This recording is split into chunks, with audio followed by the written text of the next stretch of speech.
로마서 1장 19절 20절 말씀을 읽도록 하겠습니다. 이는 하나님을 알만한 것이 그들 속에 보임이라. 하나님께서 이를 그들에게 보이셨느니라. 창세로부터 그의 보이지 아니하는 것들 곧 그의 영원하신 능력과 신성이 그가 만드신 만물에 분명히 보여 알려졌나니 그러므로 그들이 핑계하지 못할지니라. 아멘. 제 5문답을 읽도록 하겠습니다. 하나님에 관한 자연적인 지식이 사람 안에 있습니까? 답. 자연적인 지식은 불경건한 자들 안에 분명히 존재하며 모든 사람이 이에 동의합니다. 그러한 지식이 존재함은 나 자신과 모든 피조물에 대한 관찰로부터, 하나님의 말씀으로부터, 그리고 은혜의 빛으로부터 명백합니다. 오늘은 로마서 1장 19절 20절 말씀을 생각하시면서 사람 안에 자연적인 지식, 곧 하나님에 대한 자연적인 지식이 있는가 하는 것을 생각하도록 하겠습니다. 19절 20절을 말씀 가운데 보면은 주목해야 할 단어가 있는데요. 그것은 핑계라는 단어입니다. 사도 바울은 먼저 하나님을 알만한 것이 저희 곧 불의로 진리를 막는 사람들에게 보인다고 하였습니다. 이것을 하나님이 저희에게 보이셨다고도 하였습니다. 창세로부터 하나님의 보이지 아니하는 영원하신 신성과 능력을 만물에 분명히 보여주셨다는 말도 하였습니다. 사도 바울이 여기서 왜 이러한 말들을 하는가요? 이유는 단 하나, 불의를 행하는 자들이 핑계를 둘러대기 때문입니다. 이들이 정상적인 사람들이요 의롭게 사는 이들이라면 어떻게 하겠습니까? 당연히 하나님의 진노를 살 불경건과 불의를 행치 않을 것입니다. 또 설령 실수로 범죄했다 하더라도 어떻습니까? 구구한 변명을 늘어놓지 않을 것입니다. 다윗을 보십시오. 그는 나단이 와서 자기의 죄를 적나라하게 고발하였을 때 전혀 핑계를 늘어놓지 않습니다. 그 자리에서 자신의 죄악을 실토합니다. 바로 그런 것입니다.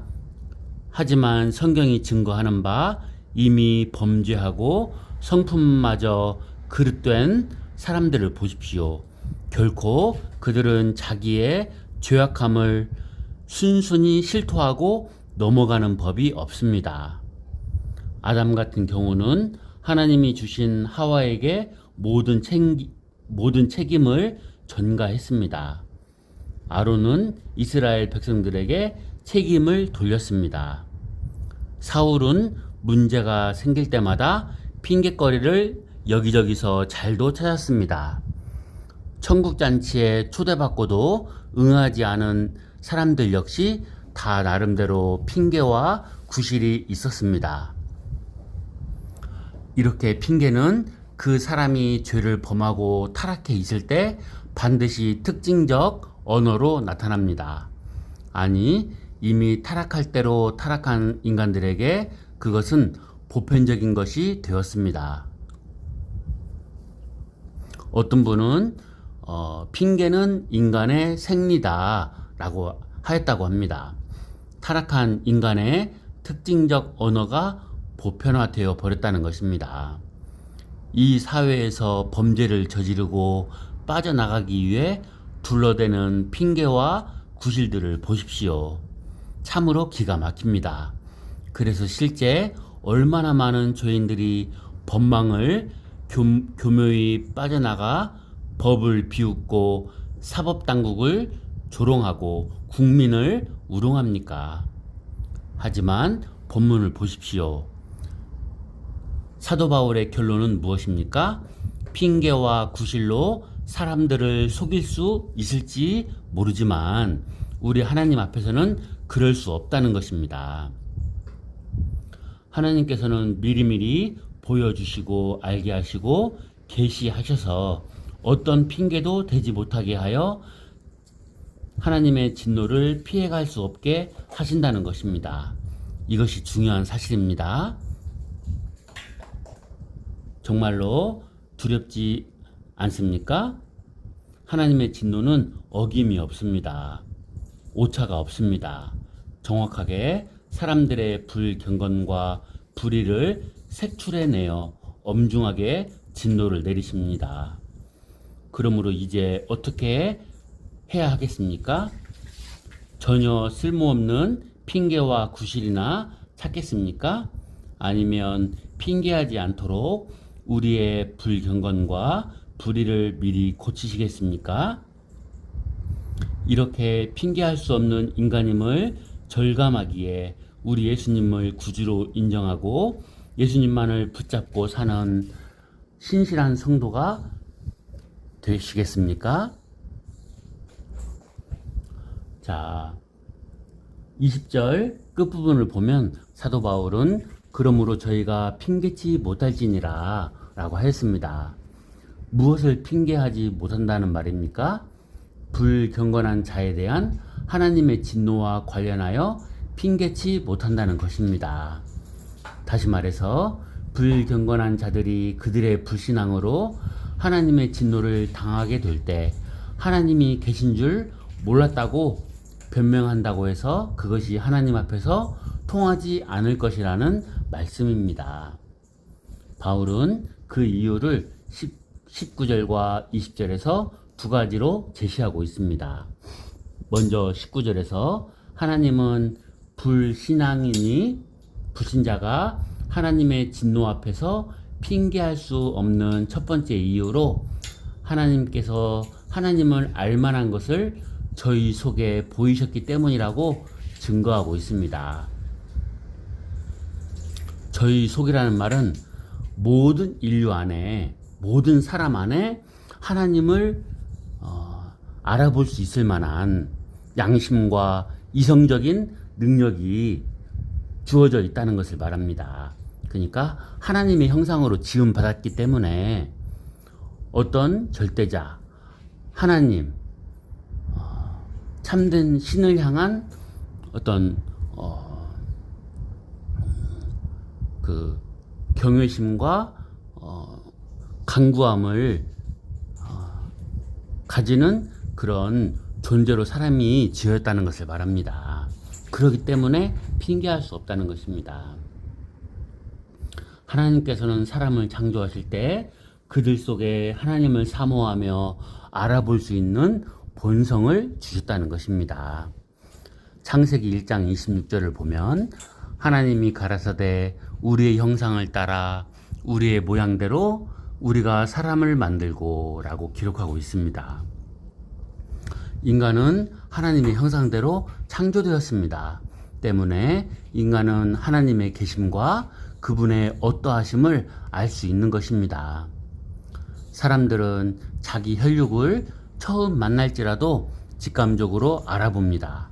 그것은 혈육에게는 자기와 공통되는 점이 있어서 본능적으로 끌리기 때문입니다.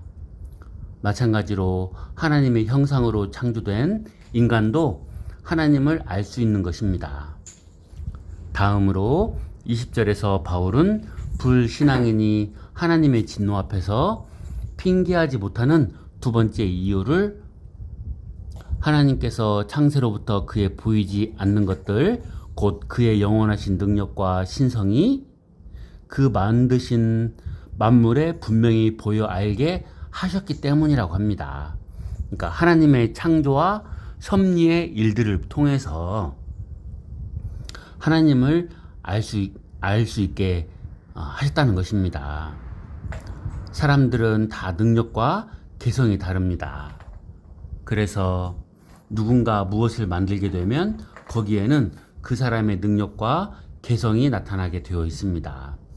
때문에 사람들은 그림이나 조각품만 보고도 그것을 그리거나 만든 사람에 대해 어느 정도 알 수 있습니다.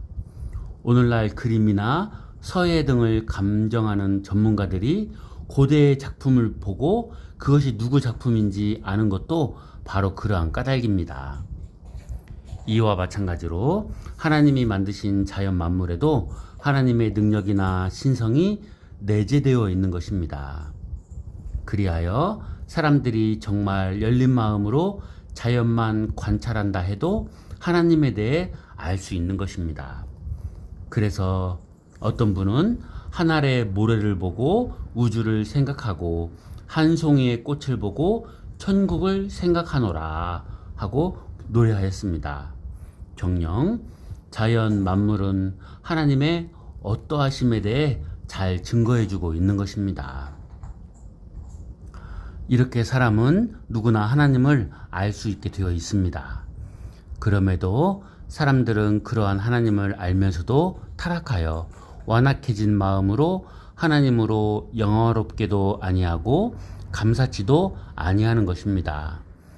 또 거룩하신 창조주 하나님의 영광을 일개 피조물에 불과한 사람과 금수와 버러지 형상의 우상으로 바꾸어 섬기는 것입니다. 그러니 그들이 하나님의 진노를 당한들 변명의 여지가 있겠습니까? 그들은 결코 하나님을 몰랐다고 핑계할 수 없는 것입니다.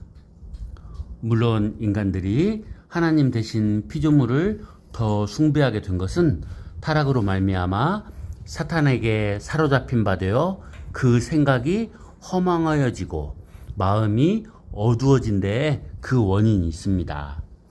그러나 그것이 핑계거리는 되지 못합니다. 왜냐하면 인간의 타락은 스스로 자초한 것이기 때문입니다. 이렇게 볼 때 하나님께서 특별 계시를 통해 우리로 하여금 하나님을 알 수 있도록 하시고 허무한 피조물 대신 하나님을 섬겨 구원받게 하신 그 사실이 얼마나 고맙고 감사한 일인지 모릅니다. 이것은 전적으로 하나님의 은혜입니다.